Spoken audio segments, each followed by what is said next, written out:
Good morning, or afternoon, or evening, wherever you're listening to this, and whatever time you're listening to this. This is JK, 1/5 of the Armchair Bookers Podcast here.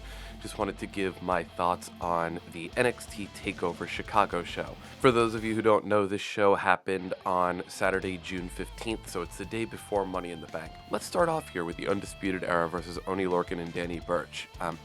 I've been a big fan of Oney Lorcan for a while. He's just got a really nice rough and tough style, and it's really cool to see them pair him off with another guy in Danny Burch who has a similar style. Undisputed Era has been doing a lot of great work when it comes to the NXT Tag Team titles, and the whole Undisputed Era holding all the gold is really cool. Adam Cole's been doing great work with the North American title, and this match had a lot of great tag team psychology from Undisputed Era really early on. So Undisputed are really trying to cut the ring off and keep Oney Lorcan and Danny Burch separated for a little bit. Once the match started going, there was very little separation between the teams. Oney Lorcan is stiff as hell, or people are just feeding for him wicked hard. But it seems like a lot of the times Oney Lorcan just doesn't really give a shit about just throwing his body into harm's way. Like the way he does these over-the-top rope flips is just, it looks amazing. It looks really rough, and it looks like he's a bit reckless, and not in a bad way, but more that he's willing to put himself on the line for winning these titles. The psychology between him and Danny Burch is great. They're both just two rough and tough guys, European uppercuts all day. Kyle O'Reilly in this match showed that he's an amazing mat technician too.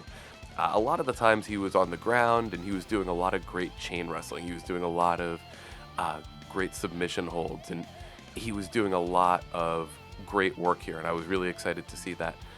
Very little use of Adam Cole in this match also. You know, a lot of the times when you bring somebody down to ringside in a stable, they're the big focus of the match, or you're wondering what's going to happen. And they only really used him once, and then they went to do the whole kick out spot, kicking him out of the ringside area.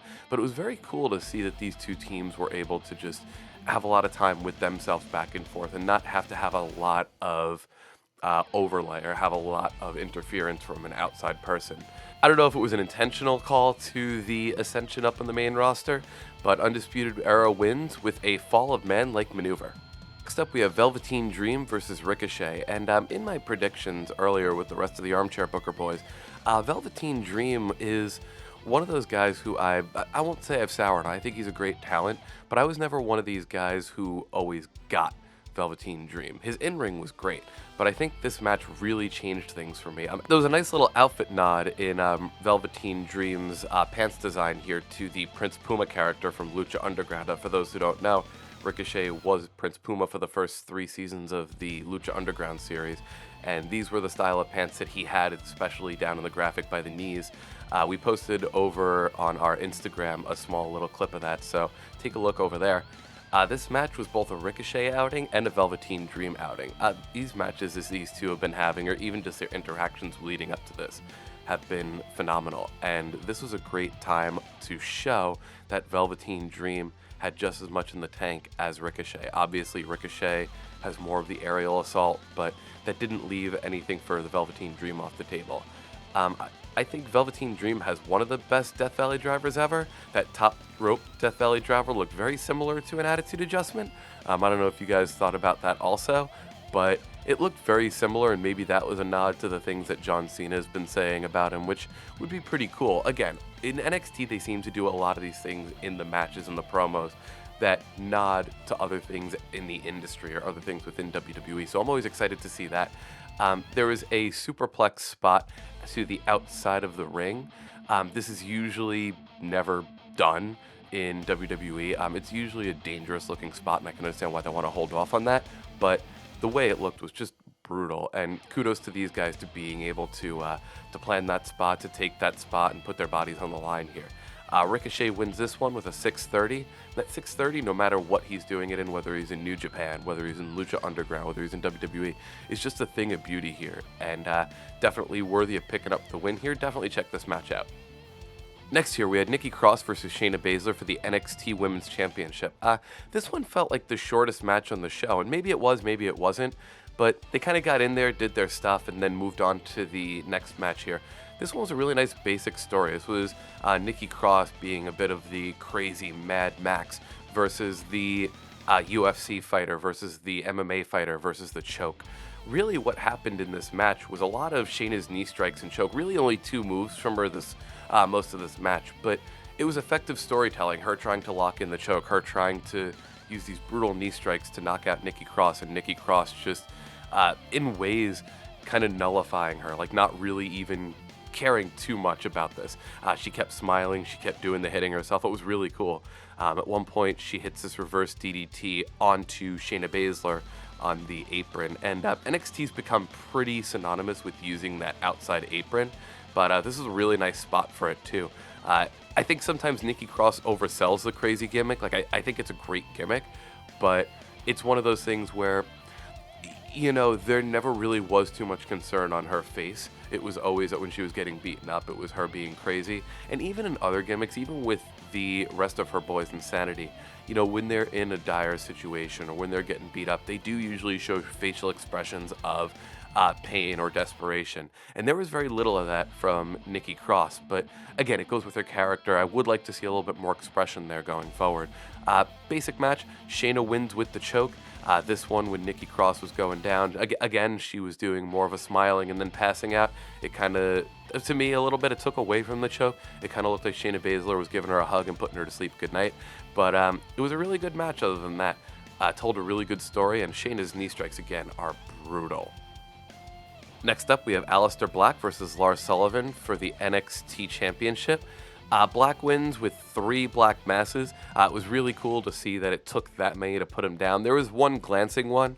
I think it may have been a miscalculation there, but the way that the announcers played it off and the way that they played it off made it seem like it was supposed to be 3, and it probably was supposed to be 3 black masses.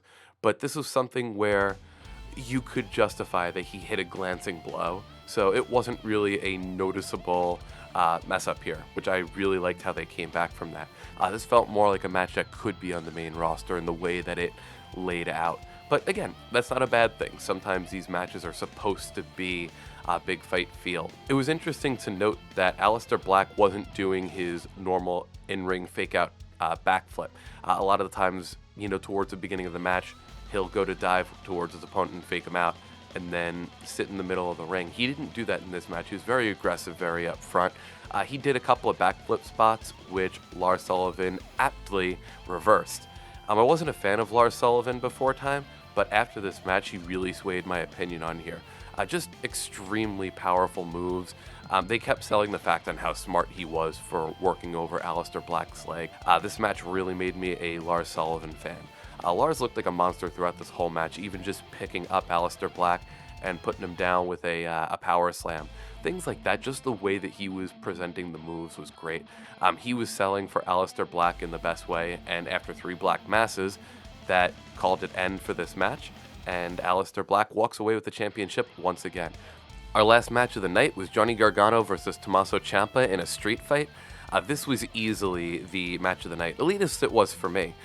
This was a match that you should, you know, there are a lot of matches where you don't have to know the story going into it, but the more you know about this one, the more meaningful it is. So in a way, I think you'd have had to have seen the matches before and be following this storyline. So if you're somebody that just came into this match, you'll enjoy it. But if you're somebody who's been following the Tomasso Ciampa, Johnny Gargano storyline, you'll get so much more out of this one. There's some storytelling excellence here that you need to know the backstory for.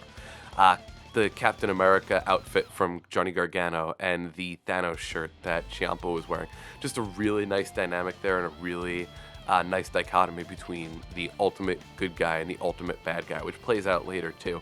The Candice LeRae red herring at the beginning was also a really nice tinge here. It was a really nice thing to see them having Candice not involved in the match, but still being involved in the storyline somehow. There were a lot of really nice callbacks here to earlier feuds that they've had in earlier matches. Later on in the match, when Tomasso Ciampa takes the crutch, the broken crutch, and tries to put him in an STF style move, that was a nice callback to the last match they had. Obviously, the announcers kept calling out when they were walking up to the ramp to start completing those table spots, how this was very reminiscent of the initial turn by Tomasso Ciampa. I thought this was all amazing storytelling. There was an interesting spot where Tomasso Ciampa goes to rip up one of the Johnny Gargano signs, and there's a stop sign hidden in one of them that Johnny Gargano just brutalizes Tomasso Ciampa with. This is either one of two things. Either Johnny Gargano decided to call up a fan and say, hey, you know what? I'm going to give you a stop sign and put it behind your poster. I'm coming for you later. Or what ended up happening was a fan was just led into the arena with a stop sign. Bad security job there, I guess. Really cool spot, but you may want to talk to the security team at the venue there. I loved the use of all the props they pulled out for later use. So a lot of the times they'd pull out like a trash can and it wouldn't be used for a good part of the match. And then all of a sudden they'd get back in the ring and it was used in such an effective way to continue building this storyline. The one thing that I thought was amazing here was Ciampa really destroying the ring and setting up the wood on the inside of the ring. A lot of those times they waste a spot really early on and then they keep going in these matches. But the way it played into the finish here was fantastic. And it was really nice to see that, he did something like that. We thought we wouldn't get that kind of spot here. But the way that they played it into the finish was fantastic. Ciampa was working over the neck the whole match here, and it continued to play into what Johnny Gargano could actually do. He was selling his neck all night, and every now and again he'd go for a move, and you could see that it was painful for his neck, so it slowed down the match. But again, great storytelling elements here. One thing I really liked was great use of no referee in a creative way. A lot of the times in wrestling, what you tend to see is the referee going down because they get hit by the bad guy, or it's an errant, let's say like a kick that went wrong and knocks the referee out for 15 minutes. Here it really built into the story. Johnny Gargano was pushing away all of the security, pushing away all of the referees, pushing away everyone who was really trying to save him from himself, let's say. And the announcers kept putting this up that, Gargano keeps putting on the Gargano escape, and Tomasso's tapping out, he's tapping out. We think that the match is called off because of the chaos and the insanity going on. And it's really interesting to note that that's how they wrote the referee off. They didn't write him off because of an errant kick. They wrote him off creatively. And this is something I've never seen in a match before. Maybe you guys have. Let us know in an email. Let us know in the comments on Instagram. Some pretty crazy stuff here. There was no blood in here. It was just amazing work. And this is for a lot of the people who say, oh, we need blood in wrestling again. I've always said that blood helps build a feud, and in the lead up to this we did get a little bit of blood between these two guys, but there wasn't any of that in this match. You didn't need it. It was just really effective storytelling. This is always hard for me because NXT's always been really good at telling these stories, and why can't the main roster tell stories like this? Again, not a super dig at the main roster. They tell some great stories, but this is a very simple adventure to tell. And the way that they did it in this match, it just makes me wonder all the time, why don't we get the same level of storytelling on the main roster? Some pretty brutal spots here. That 12 to 15 foot drop through the tables towards the end of the match was just something fierce and something brutal. Both guys really deserve an applause for taking that kind of bump. I hope they're both okay. This match, if we didn't see these guys on TV for at least a couple weeks, I wouldn't be sour to that. Again, these guys would need a big rest after this match. Storytelling element I loved a lot too was the rage that was built up inside Johnny Gargano, especially after Tomasso Ciampa rips off his wedding ring, spits on it. Again, something I haven't seen in a wrestling match, just really good storytelling. It all leads to the bad guy winning. Johnny Gargano is just enraged. He's beating up all of the help. He's beating up all of the security. Then his rage leads him back to the ring, where in the end, Ciampa wins with a DDT on the exposed wood. Again, just going back to that neck, going back to just this brutal war that these two have been having. And just the way that a handcuffed Ciampa kind of worms over and wins this match was just, again, really good storytelling. And I can't stop gushing about that storytelling element. NXT's always been really good at this, and the story between these two has been so volatile and so built up over the course of a year, between championship matches, between blood feuds, between grudge matches, and between retirement matches. It's just been really cool to see this story progress. And in this match, I had Ciampa winning in my predictions, but I am excited to see how they got there. So those are my results and my thoughts for NXT TakeOver Chicago. Again, another really good NXT TakeOver showing. I haven't seen personally a bad NXT show. There are some obviously that are better than others, but this one, all of the matches had a really good storytelling element to them. Shayna and Nikki with the crazy versus the MMA fighter. Obviously with the Tomasso Ciampa and Johnny Gargano match at the end. Between myself and the ref, and everyone with the Armchair Bookers, we're always about the story. Of course, we're about the in-ring action, but the in-ring action doesn't mean as much if there's not a reason to be watching the shows. If there's not a, let's say good versus bad dynamic, or two people just really trying to prove that they're the best with a good build to it. NXT TakeOver delivered in this one again, and I'm excited to see what they do at Money in the Bank. I hope they can keep up with it. We shall see tonight.